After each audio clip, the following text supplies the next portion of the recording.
Welcome to Toy Business Unboxed, your gateway to the secrets of the toy industry. Here, Jason Shea, a toy entrepreneur and expert in the field. Every product we develop is really inspired by some of the real life experience that we have with our son. 60% of all toys last year were sold on Amazon, which is incredible. Be passionate about it because it's a road, it's a journey. Like when you have an idea that you think is like gonna somewhat change the world, make things better, I'd say go for it. We'll guide you through the enchanting world of toy design, marketing, and manufacturing. Now let the unboxing begin. Hello, welcome to another episode of Toy Business Unboxed. Today we're joined by Cory, the creator of Witchborn, a game that combines the sort of RPGs with intense miniatures, and also he's a veteran in advertising industry turned into a game designer. And Cory will bring us into his journeys from like his first Kickstarter campaign to the challenge of building his own board game from the scratch. So thank you so much for joining us on the podcast today, Cory.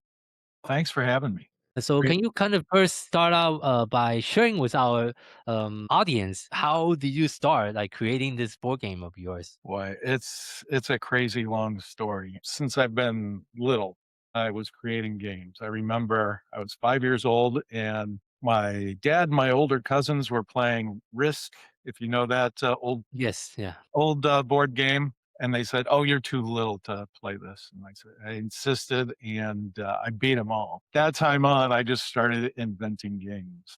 And the first one was, once I figured out the strategy for Risk, I had to build a better Risk. And so I made a fantasy-based version of that, and that was a lot of fun. It took many years, somewhere on a shelf. But my background is advertising, and kind of the game changer for me growing up is when I learned to play D&D in high school.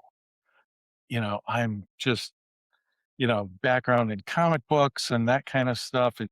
It was just the perfect game for me. It had the strategy and the intrigue and the storytelling. Story is like so important to me. And, after many years in advertising, the old guys are always the first ones to get laid off. Sorry to hear that. We're going into our 11th year here. And I know games really only have about a 6-month lifespan after working on Mattel for years. But we've managed to hang in there for 11 years. And I basically wanted to create a game that took what I loved about Dungeons and Dragons, but made it a little more accessible. Can you kind of explain to the audience the concept of the Witchborn, and is there any particular personal experience that you also drew from when you designed the game? And if you have the physical game with us.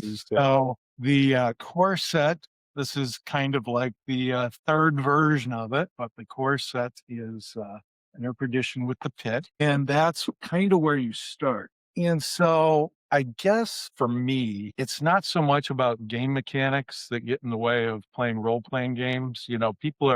Players are trying to defeat the system. They're trying to come up with little loopholes to get unfair advantages in the game and that kind of stuff. I'm just about the story. I want everybody to be heroes and go and defeat the bad guys. And I want it to be a challenge and a strategy. But creating that much content for like a game like D&D, I was a dungeon master for years, and creating that much content is almost a full-time job. And so the big thing that I did with the Witchborn was I made sure that you didn't need a dungeon master. So you play without that game referee, and there's a series of apps that help with the storytelling. And so if last night we were playing in the Wandering Forest, this is a forest where the trees are enchanted and they can actually move and block your way as you're trying to escape the forest. So it's teammates working together to try and escape safely. The app comes into play because there's little encounters that pop up. There's things you notice, things that happen to you. Witchborn are terrible undead creatures, and you'll run into them in the course of the game, and you have to work together to defeat them, and so forth. So it becomes much more about immersing yourself in that story rather than trying to reach 20th level or whatever, or amassing the most treasure or whatever. It's really heroic adventures. I see. And also integrating the tech with your game. I think that was a pretty bold move. When you first started doing that, was there a lot of other people in the industry also have tried to incorporate that into their game? So I can't prove it, but I think we were kind of the first.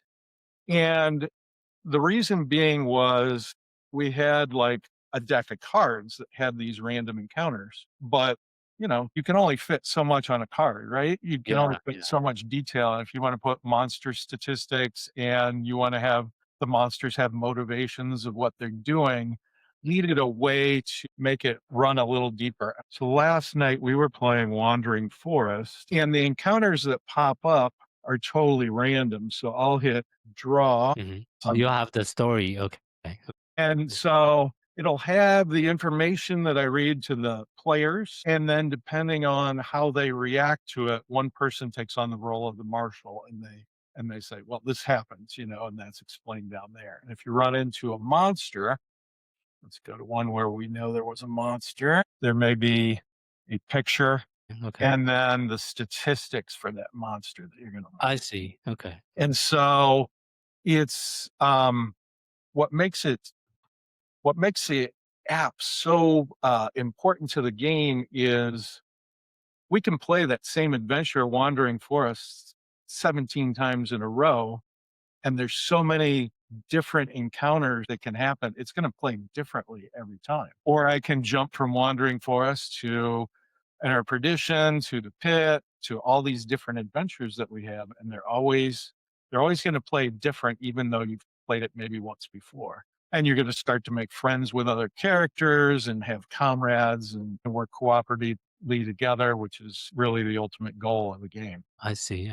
Thank you for sharing that. And I know when you initially launched the product, I think you also go through the crowdfunding and launch it and found it on Kickstarter as well. How was your experience working with Kickstarter, and any story that you'd like to share? I've just recently done some analysis, and Kickstarter has been my most successful way to raise funds to date. And I've learned a lot of things over the years. And I went to a seminar at Gen Con before I launched my first Kickstarter, and I've done 5 now.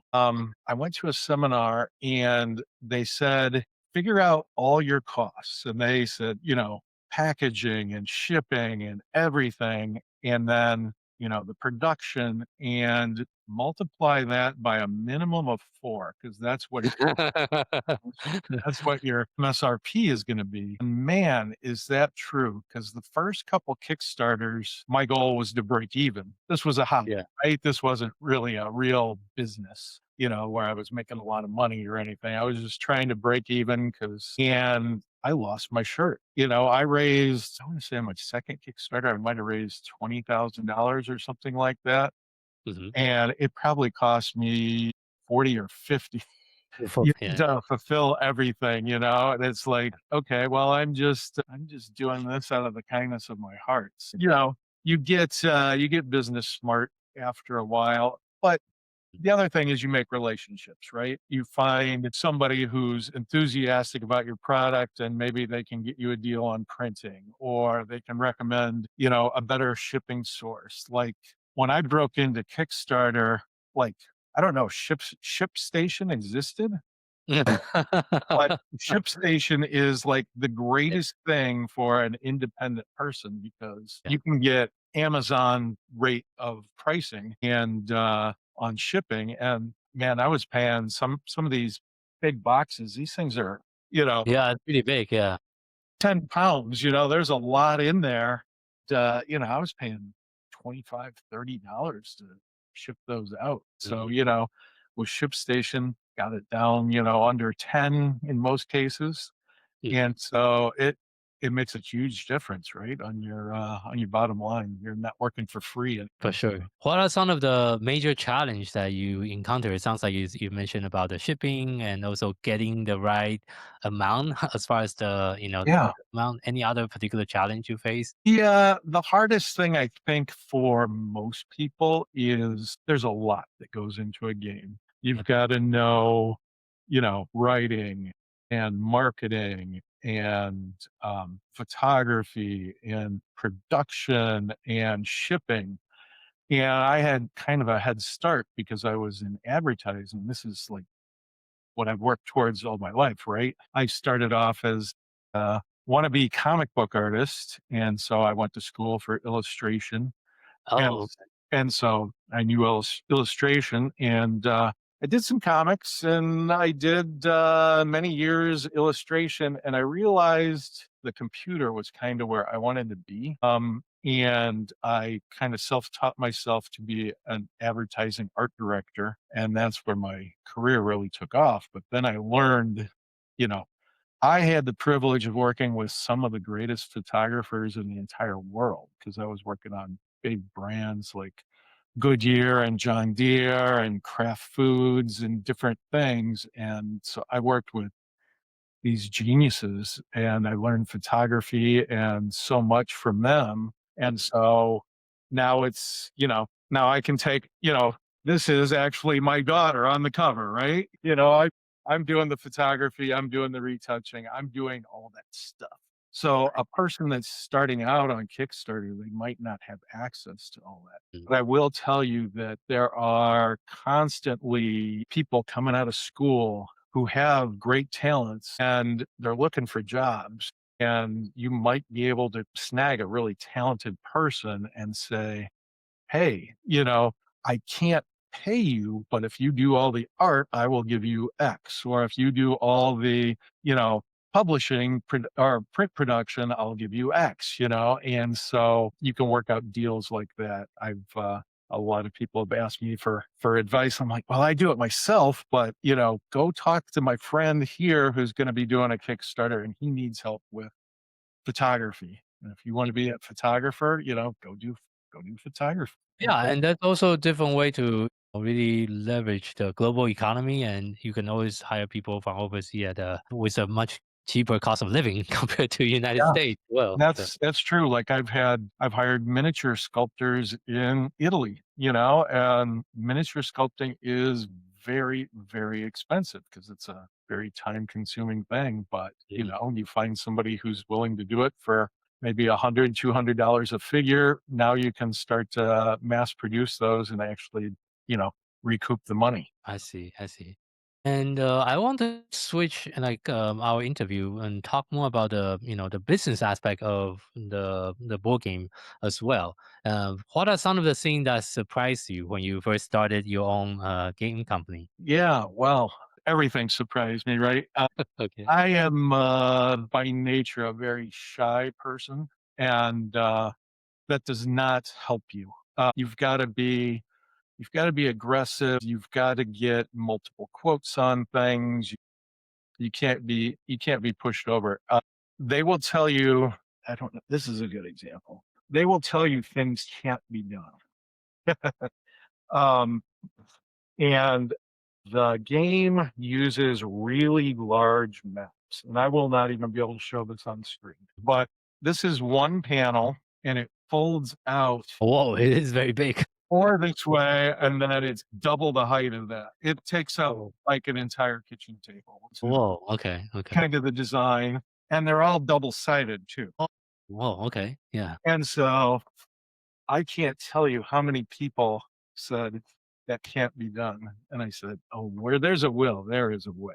And I ran into, it was actually a small company in China, and they were eager and they said, give us this job and give us a month and we will figure out how to make this work. And they did it. And it was a very simple, elegant solution. And to give you an idea of the cost savings of doing it that way, originally, when I first did the Kickstarter back in 2015, those Mhm. giant maps were printed on vinyl and they were output almost like a billboard or something like that because I had Yeah. experience doing that. And the vinyl maps were great. They rolled up into tubes, but they were a pain to ship because they were Mm. kind of oblong. And if you didn't wrap them real good, they might pop open and get bent up. And they were going to charge me the same amount to print two-sided maps. Well, say this more elegantly. To print a one-sided map, the best price I could get was $17. Print it two-sided, I wasn't going to get a break. They were going to charge me $34. So to put a $34 thing in a set and know that you got to mark it up 4 times, it makes it impractical, right? Yeah. And so these double-sided cardboard maps, the minute I got that, it brought the cost down to $4 per map. Whoa, that's a significant cost saving. Percent. Yeah. And so it's that kind of stuff that you just gotta work and work and work. And there's so much to it, right? Like I do custom dice for the game. And so here's a preview of some new stuff that's coming out on the next crowdfunding. These are clear dice with kind of like cellophane in there. And if I shot some light through there, or you look at it in sunlight, they're really cool looking.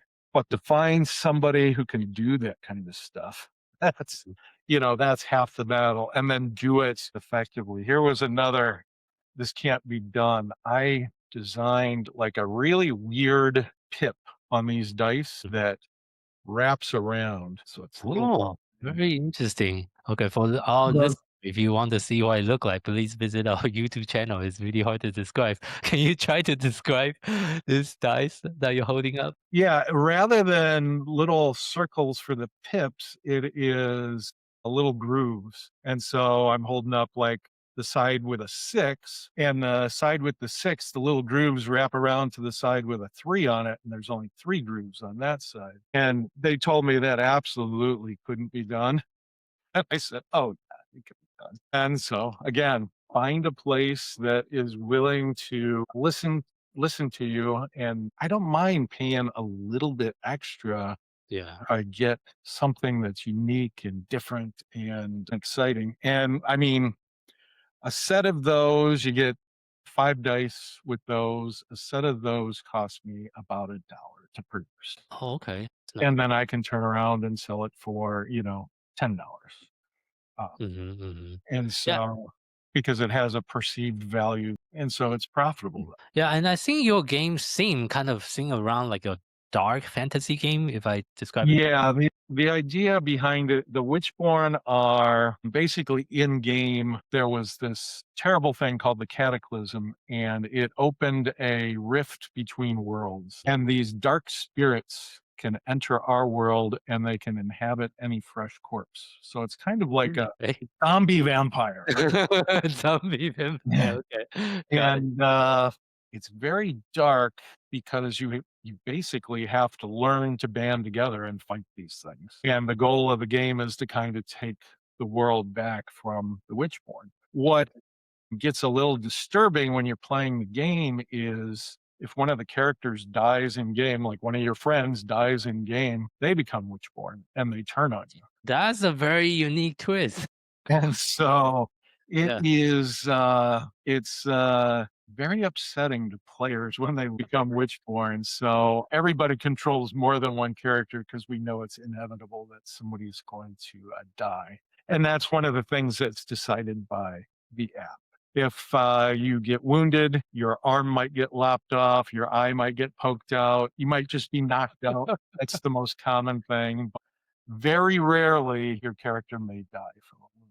I see. You become Witchborn. And so it's just a different kind of level to the tension. I see. How will you describe your typical like audience, the one that is currently playing your games or backing you on Kickstarter? It sounds like it's more of a mature cloud. Yeah. I mean, kids tend to grow up on video games, and so sometimes they're introduced to Dungeons and Dragons or a game like the Witchborn later on, like in high school and stuff. Yeah. And it's been really interesting when we do conventions. Yeah. We do as many demos as we can, right? And I remember at Origins a few years ago, it was getting near closing time, and like this mob of teenagers rush into the booth and they're like, okay, what do we need? And they just start buying everything. There's like 6 kids. What do we need? And they had just run a demo out in the game hall, and they wanted to make sure to buy it before the hall closed so that they could take it home and play, because they had been brought up on video games and they'd never really played anything like that. And now, fast forward 3-4 years, now a couple of those kids work for me. It's they help me run demos at shows and stuff. So I see. Nice. but I would say the average audience is a little more mature, like, 30 plus. Okay. Okay. Okay. Yeah. And it goes up into, we've got players in their 70s, see. I see. it's, it speaks to something nostalgic to them because they grew up in D&D and that kind of stuff. And so they're just trying to recapture that fun of when they used to play. I see. And when you're doing marketing, like what has worked well for you in reaching those audiences? The best thing by far has been crowdfunding. I Okay. think just recently GameFound announced they are now the biggest crowdfunding site for games. And so I think I've got a Kickstarter coming out this year, Yes. and that's going to put a nice bow on everything. I've got a prototype here. Wailing Citadel is going to be one. And then the back side of that one is Wandering Forest, which is going to be, it's a double-sided map again. That's the one we were kind of testing out the other night. And so that's going to come out. I'm probably going to do that one on GameFound. So that's been sort I of my see. best. And then ironically, shows have always been a good way to build that new audience. What I find is, unless I find a way to keep those people engaged Mhm. over the year, I really don't hear from them again till the next show, till the next year. Yeah. And so one of the great things about COVID was we figured out how to take the game online. Yeah. And so we play in regular groups online, and that is a great way to keep people engaged. I tell everybody at shows, owners are allowed to play online for free. They can use the maps however they want, and all the tokens and everything are there. But if you want to join in on our scheduled games, please do. And that has really, really changed the way things work. I'm learning that in this modern age, people want PDF rule books rather than printed rule books. Uh, And so my early Enter Perdition books down to probably my last 25 sets with books, and then I'm going to go to all PDF versions. And the other great thing about PDFs is somebody finds a typo, somebody finds a weird loophole of how things should interact and it doesn't quite work, and send out an update. And with my website, it just automatically broadcasts that. well, that's true. You don't need to print another one. It just broadcasts that to all the owners and they're good. I see. Okay, that's very interesting. So besides it sounds like you have a new campaign you're currently working on. What else do you have in the pipeline this year? So this is going to be a year of refocusing for me. I kind of made my business plan over the holidays when family was in town. I promised I wasn't going to work because I work too much, and spent some quality time, but can't stop my brain from going. And, the smartest thing for me financially would have been to put that prototype up on crowdfunding and get that going in January, because that was the original plan. Yeah. I said, because I am running out of the printed books, Yeah. I need to get my PDF situation just squared away, get it perfect, get everything where it needs to be. And I'm a person I know I can't be perfect, but I try and be perfect. And because we've got this great online following, that has become my playtesting group, right? And I found out what works and what doesn't work and what people don't like and what people love and that kind of stuff. And I'm like, I'm going to rewrite all the books. I'm going to update. It's not going to be just like turn it into a PDF and say I'm done. I'm going to look at everything and just say, what can I do to make this better? And the books are going to be about 2 to 3 times as long as they were originally, with a lot more story background that people can draw from. And so I'm going to get that done kind of in the first quarter. The second quarter, then I'll be ready for that big crowdfunding push. We've got some trade shows along the way. And then those apps that I was showing you, those need a refresh as well. Even though there may be 50 optional things that can happen, I love to update those. And so people can't memorize and know exactly what's going on every time they play. I want to keep it fresh. And so that's going to be some work. And again, that's not profitable. That's probably not business smart, but I think I owe it to my customers who've followed me for so many years to give them the best product.